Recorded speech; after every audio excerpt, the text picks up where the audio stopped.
ક્ષેત્રફળ અંતિમ ભાગ, પાંચમા ભાગની અંદર જે બાકીના દાખલાઓ છે અથવા બાકીની કોઈ રીત રહી જાય છે, વર્તુળ સંબંધી ચોરસ, લંબચોરસ, સમબાજુ ત્રિકોણ, સમદ્વિબાજુ ત્રિકોણ, સમદ્વિબાજુ કાટકોણ ત્રિકોણ, ઘણા બધા સૂત્રો આપણે જોયા. અહીંયા એક સમલંબ ચતુષ્કોણ, સમલંબની વ્યાખ્યા ટૂંકમાં કહી દઉં મિત્રો, જે ચતુષ્કોણની સામસામેની બાજુની એક અને માત્ર એક જોડ સમાન, એની બે સમાંતર બાજુઓના માપ આપણને આપેલા છે.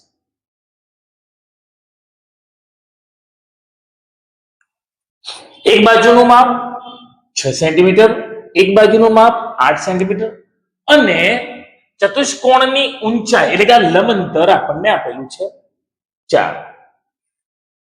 જો કદાચ બાજુના માપને આપણે a, b અને ઊંચાઈને આપણે h એવું નામ આપીશું. એકદમ સરળ સૂત્ર છે અને એકદમ સહજ દાખલો છે મિત્રો.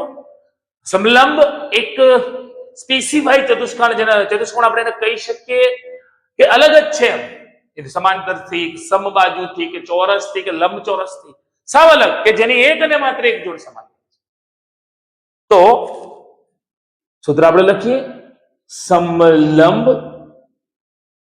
ચતુષ્કોણનું ક્ષેત્રફળ બરાબર 1/2, બે બાજુઓ જે સમાંતર છે એનો સરવાળો ગુણ્યામો હાઈટ એટલે કે ઊંચાઈ. ફરીથી એકવાર, સમલંબ ચતુષ્કોણ 1/2, બે જે સમાંતર બાજુઓ છે એનો સરવાળો ગુણ્યા હાઈટ એટલે કે ઊંચાઈ. 1/2 સમાંતર બાજુઓમાં 6 + 8 અને ઊંચાઈ આપણને આપેલી છે 4. 1/2 ગુણ્યા 14 ગુણ્યા 4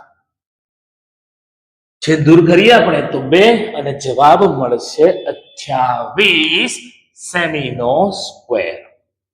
એટલે કે સમાંતર બાજુ ચતુષ્કોણની અંદર, સમલંબ ચતુષ્કોણની અંદર જે આપણને ક્ષેત્રફળ કહ્યું એમાં બે સમાંતર બાજુના સરવાળાને 1/2 અને ઊંચાઈનો ગુણાકાર એ સમલંબનું ચતુષ્કોણ, સમલંબ ચતુષ્કોણનું ક્ષેત્રફળ આપે છે.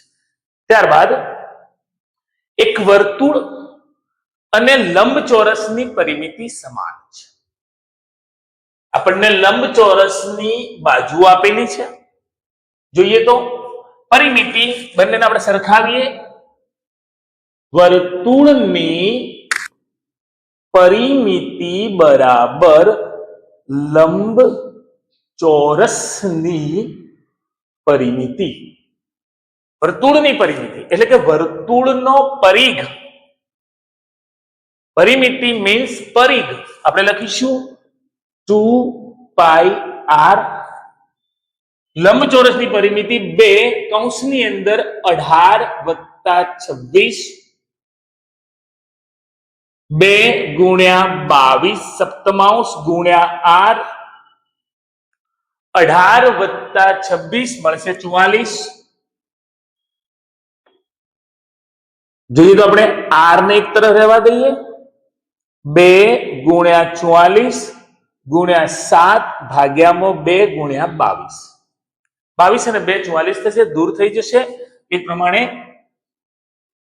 ઉપર તો આપણને ત્રિજ્યા r બરાબર મળે છે 14. જો વર્તુળની ત્રિજ્યા કેટલી મળે છે 14, તો આપણે એનું ક્ષેત્રફળ શોધીએ તો વર્તુળનું ક્ષેત્રફળ બરાબર πr², પાઈ બરાબર 22 સપ્તમાંશ, ત્રિજ્યા 14 ગુણ્યા 14, 7 દુ 14 દૂર થશે, 14 ગુણ્યા 2 28 ગુણ્યા 22 એકમ દશકની છે, તો 16 1 2 ગુણ્યા 2 4 1 5 16 વિદ્યા આવશે 1 22 14 દુ 28 ને આપણે 22 વડે ગુણીએ. ફરીથી એકવાર 28 ગુણ્યા 22 0 8 દુ 16 વિદ્યા આવશે 1 2 ગુણ્યા 2 4 અને 1 મળે છે 5 8 દુ 16 વિદ્યા આવશે 1 2 અને આપણને મળશે 4 અને 5 6 11 1 6 મૂલ્ય મળે છે 616 એકમ છે સેમી પરિણામે ક્ષેત્રફળ આપણે લખીશું સેમી સ્ક્વેર અહીંયા ફરીથી સમજો મિત્રો વર્તુળની પરિમિતિ એટલે વર્તુળનો પરિઘ લંબચોરસની પરિમિતિ બે કૌંસની અંદર લંબાઈ વત્તા પહોળાઈ જે મૂલ્ય આપણને r નું દર્શાવે છે 14 અને જો આપણને r નું મૂલ્ય મળ્યું પરિણામે પાઈ r સ્ક્વેર સૂત્રની અંદર આપણે મૂલ્ય મૂકીએ તો આપણને વર્તુળનું ક્ષેત્રફળ મળે છે 616 સેમીનો સ્ક્વેર વૃતાંશ વર્તુળનું વૃતાંશ અને એના કેન્દ્ર આગળના જો થીટા ખૂણાનું મૂલ્ય 180 અંશ કરતા ઓછું છે તો લઘુ વૃતાંશ અહીંયા એ જ પ્રમાણે 21 સેમી ત્રિજ્યા ધરાવતા વર્તુળમાં એક જીવા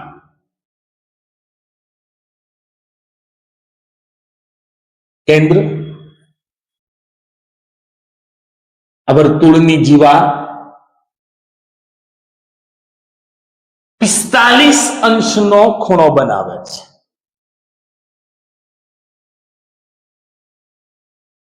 તો એ બનતા ભાગ મતલબ કે ત્રિજ્યા r બરાબર 21 સેન્ટીમીટર અને થીટા ખૂણો 45 અંશનો છે મેં કહ્યું પ્રમાણે લઘુ વૃતાંશ નું ક્ષેત્રફળ બરાબર પાઈ r સ્ક્વેર થીટા અપોન 360 જો પાઈ નું મૂલ્ય આપણે મૂકીશું 22 સપ્તમાંશ 21 ગુણ્યા 21 થીટા તરીકે 45 નીચે લખીશું 360 એ પ્રમાણે 7 ને 3 વડે આપણે ભાગીશું 21 7 ગુણ્યા 3 21 45 ગુણ્યા 2 90 ગુણ્યા 2 180 गुणिया 2 360 मतलब કે 45 गुणिया 8 45 गुणिया 8 बराबर આપણને મૂલ્ય મળશે 360 તો અહીંયા વધે છે 8 ત્યારબાદ છેદ દૂર કરીએ તો 11 2 દૂર કરીશું અહીંયા 2 દૂર કરીશું નીચે વધે છે 4 હવે અંશની વાત કરીએ તો 11 ગુણ્યા 21 ગુણ્યા 3 કરી આવતા મૂલ્યને 4 વડે ભાગવામાં આવે મિત્રો તો આપણને જવાબ મળે છે 173.25 33 ગુણ્યા 21 કરીશું અને એને 4 વડે આપણે ભાગીશું મૂલ્ય મળશે 173.25 જે લઘુ વૃતાંશનું ક્ષેત્રફળ છે મૂલ્ય સેમીમાં છે પરિણામે લખીશું સેમી સ્ક્વેર तो जो लघु वृतांशनी बात निकली है तो एक सूत्र एड करी लईए बाकीनो भाग जे गुरु वृतांश तो गुरु वृतांश નું सूत्र શું થશે તો આપેલ આખા વર્તુળનું ક્ષેત્રફળ ઓછા લઘુ વૃતાંશનું ક્ષેત્રફળ એટલે કે પાઈ r સ્ક્વેર માઈનસ પાઈ r સ્ક્વેર થીટા અપોન 360 આખા વર્તુળમાંથી લઘુ વૃતાંશ બાદ ઓકે ત્યારબાદ કોઈ એક ચતુષ્કોણ એબીસીડી નામ આપેલું છે એના બે પાયા એટલે કે બીસી પાયા પર અને સીડી પાયા પરનો વેગ તો બીસી પરનો વેગ છે m સીડી પાયા પરનો વેગ આપણને આપેલો છે bn મૂલ્ય જોઈએ કોના કોના મૂલ્ય આપણને આપેલા છે તો am બરાબર 18 છે ab બાજુ નું મૂલ્ય આપણને આપેલું છે 24 બીસી બાજુ જે મૂલ્ય છે 30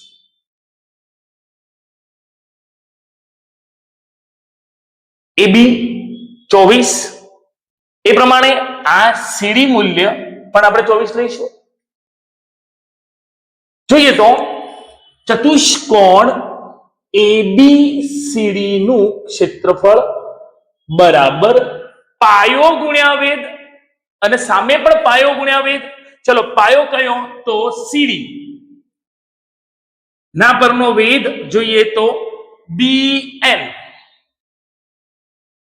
એ પ્રમાણે પાયો અહીંયા લઈશું આપણે BC અને ના પરનો વેધ AM. આ પ્રકારના આપણને મૂલ્ય મળે છે. જોઈએ તો સીડી મૂલ્ય કેટલું લઈશું? 24. ના પરના વેધનું મૂલ્ય આપણે જાણતા નથી, પરિણામે આપણે લખીશું BN. BC વેધ એનું મૂલ્ય છે 30 અને ના પરનો વેધ AM બરાબર 18. જો 24 ભાગાકારની અંદર જશે તો 30 ગુણ્યા 18 ભાગ્યામાં 24, 6 ગુણ્યા 3 18, 6 ગુણ્યા 4 24. અહીંથી આપણે દૂર કરીએ તો 15, અહીંયાથી દૂર કરીએ તો 2, 15 તરી 45 થાય છે, અને 45 ને જો 2 વડે ભાગવામાં આવે તો વેધ BN બરાબર મળે છે 22.5. અહીં આપણને BN ફાઇન્ડ કરવાનો કહ્યો છે.